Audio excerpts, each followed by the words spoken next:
Darren Marchant, American Nomad News. Stardate. WTF 2020. Rooting for Trump. Not because he's perfect, by any means. Okay, so let's take a look here. This is how high this flood comes out of these tunnels. And every year, they're going to have a peak rain season. And that's when you're going to see whether they kept up with keeping these waterways cleared and leveled out and bulldozed and trimmed down and all of that, or and whether that's the right program. Kind of labor intensive a little bit, but you know, the guys like jobs. I guess triage is important, but I see a lot of gravel in there, and that's got to slow the flow and reduce the available volume of drainage. Now, if they went down here and they drag all this out and cleared it around here and put gabions up against the walls whenever it starts to erode or whatever, or this kind of, what do they call that, riprap or something.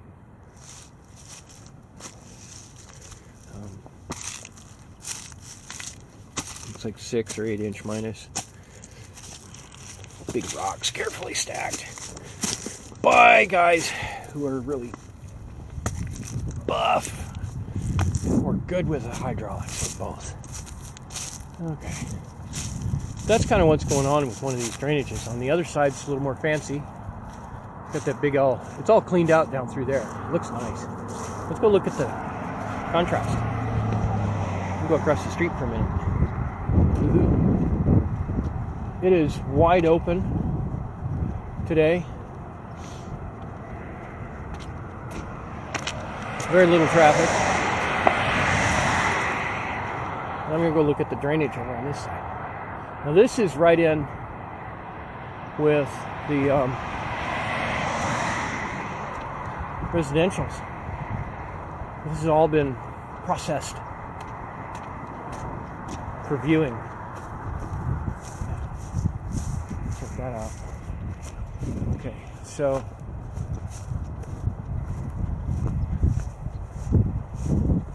million-volt power lines. I don't know how many volts they got, but there's a lot of volts going through them big frame ones to keep them up high. They want those wires a long ways away from anything. Makes a hell of a zap when it grounds out.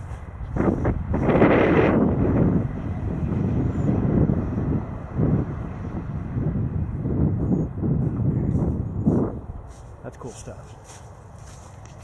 Now here's the other side. It don't look nearly as gnarly as the other side. Well, the other side just looks rough.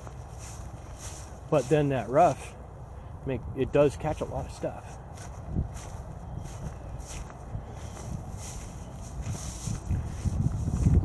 I wonder if it wouldn't be a good idea to clean all this out and widen it on this berm back a little bit. Now this doesn't look like concrete. This looks like natural limestone base. So this may be just as deep as you go digging around here before you hit this stuff. It's not super hard. It's basically really, really compact, hard chalk. That's limestone. Sediment. It's been a place for water to settle here for a long time. But it's pretty out here.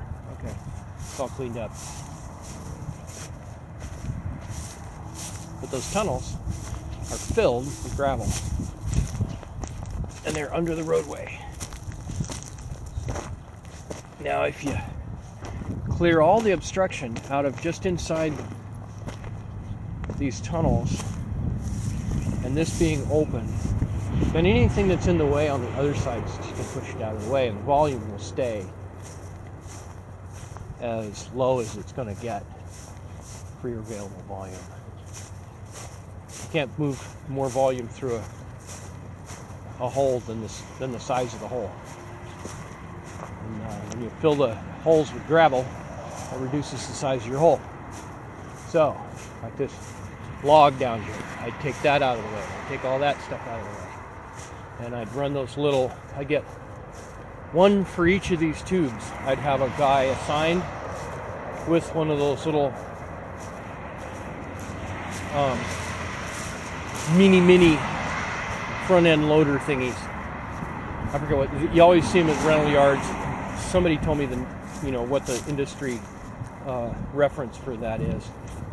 But just get one for each guy and have them all timed out so that one's right behind the other in line to dump it into a dump truck on a ramp. Drive up the ramp, they're over a big dump truck, they dump it in, and they drive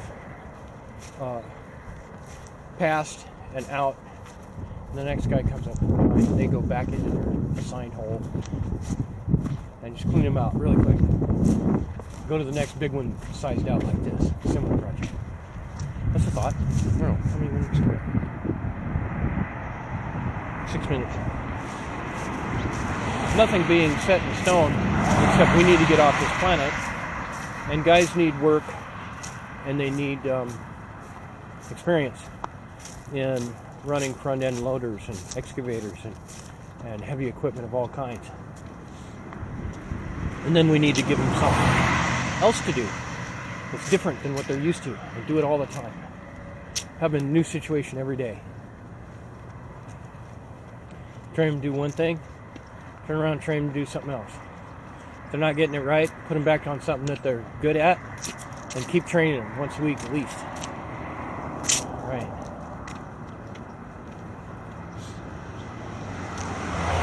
Another thought about how to run crews and to encourage whole communities to manufacturers and maker, fixer, putter togethers to think together is have an open source R&D budget and have everybody trying all kinds of things on a peer-to-peer basis, and have them publishing their findings to each other and see who can do the coolest stuff.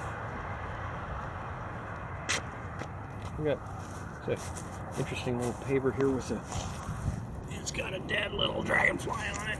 Yeah, or he's just cold. Well, that guy looks like he's holding on. He's just cold. So let's get him out of the roadway. He don't look squashed. It just looks kind of cold and hanging on. So we're going to put him over here. This little paver. And he'll warm up in the sun. He'll fly away and won't get run over or stepped on. We like bugs. There's a little entomology references. What species of dragonfly is that? I don't know what it is. Somebody in the audience, please find out. Send me the Wikipedia article. Thank you very much. American Nomad News. Another random segment.